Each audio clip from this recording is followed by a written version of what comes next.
Bonjour et bienvenue à ce programme sur Dukascopy TV sur fingraphs.com. Aujourd'hui, nous allons parler des monnaies et nous pensons que pour l'instant, l'univers des monnaies est encore assez risquonne jusqu'à la fin du mois, mais pourrait ensuite se renverser en décembre.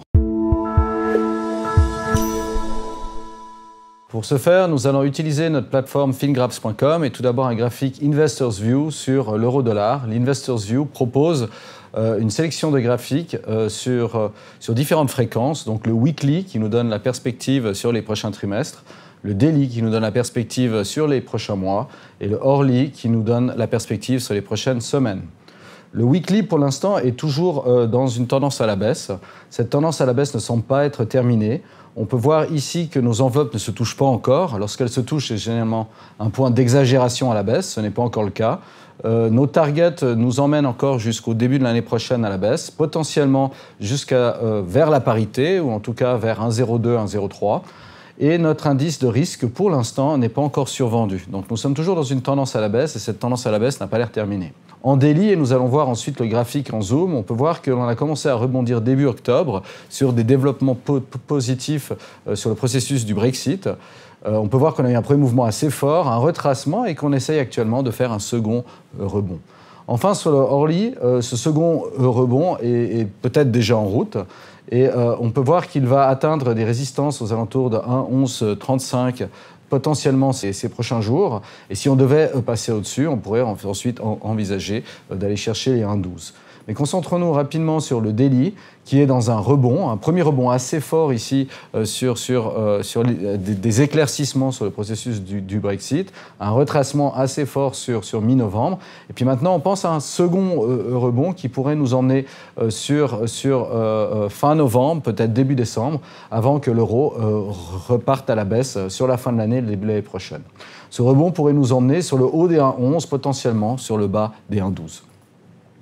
Dans cette perspective, nous allons aussi regarder la livre contre le dollar.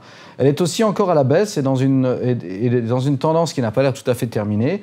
Maintenant, il y a eu un retournement assez flagrant depuis cet automne et on se demande si on va faire des nouveaux plus bas.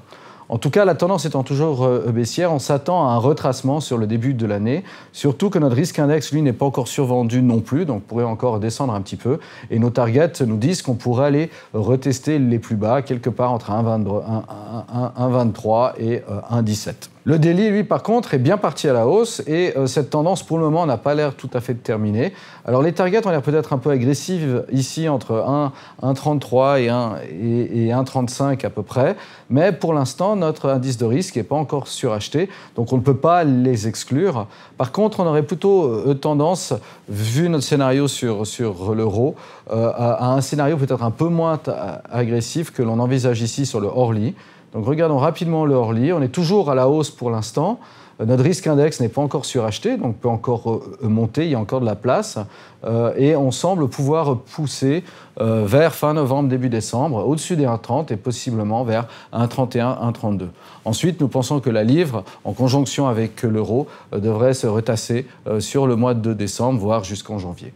Une autre monnaie qui suit un peu l'euro, c'est le dollar australien. Pour l'instant, sur le weekly, on est toujours dans une tendance baissière. Elle pourrait effectivement nous emmener jusqu'au début de l'année prochaine à la baisse, avec des targets aux alentours des 0,65, peut-être en dessous. Par contre, ce qui nous interpelle ici, c'est qu'effectivement, on est déjà en risque avec nos deux enveloppes qui se touchent, en risque bas, donc en exagération à la baisse. Et aussi, notre risque index est quand même bien survendu. Donc notre idée, c'est que peut-être que le dollar australien pourrait être une des premières monnaies à être forte à nouveau contre le dollar, potentiellement au début de l'année prochaine. À court terme, l'australien ressemble beaucoup à l'euro-dollar. On peut voir ici qu'on est on a eu un premier rebond durant le mois d'octobre, un retracement durant le mois de novembre, et puis on essaye ici, on pense, de faire un second rebond qui pourrait nous emmener sur la fin du mois, début décembre, potentiellement dans cette zone ici, jusqu'à 0,70 à peu près, et puis ensuite repartir à la baisse sur le mois de décembre jusqu'en janvier. On va zoomer ici sur le hourly. qui lui effectivement a retracé assez fort depuis le début du mois, a un peu plus de mal à se stabiliser sur l'euro, mais notre risque index est assez bas ici, donc on pense qu'il va pouvoir y parvenir et amorcer un rebond. Donc on pense que cette tendance baissière va s'annuler et qu'on va repartir à la hausse et potentiellement amorcer un rebond qui pourrait nous emmener vers un retest des plus hauts ici, potentiellement vers le 0,70 dont on parlait auparavant. Enfin, nous allons regarder le dollar-yen. Le dollar-yen est plutôt procyclique, c'est-à-dire que le yen est défensif. Pour l'instant, la tendance au long terme, selon l'indicateur, est toujours baissière. Cependant, on peut remarquer que depuis 3 ans maintenant, le dollar-yen tient relativement bien. Il n'a pas cassé vraiment sous ses supports et il nous semble qu'il est en train d'éventuellement repartir à la hausse. Donc on ne peut pas exclure que ces prochains mois, cette tendance baissière s'annule et qu'on se repositionne dans une tendance haussière. Donc on est relativement constructif à horizon 3 à 6 mois.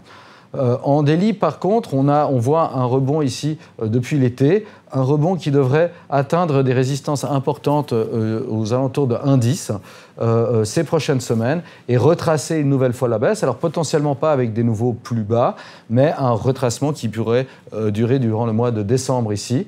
Et comme on peut voir sur le Orly, on a déjà bien corrigé ces dernières semaines. On a atteint les supports des correctifs. L'indice de risque est relativement bas. Donc on peut effectivement imaginer un dernier retest haussier, potentiellement vers les 1,935 ici, mais éventuellement vers les 1,10 qui serait la résistance du daily. Et puis ensuite, à partir de décembre, un retracement qui pourrait nous ramener dans ces zones aux alentours de 1,8, 1,85 sur mi-fin décembre, peut-être janvier. Et puis ensuite, à partir du début de l'année prochaine, on pense que le dollar-yen repartira à la hausse.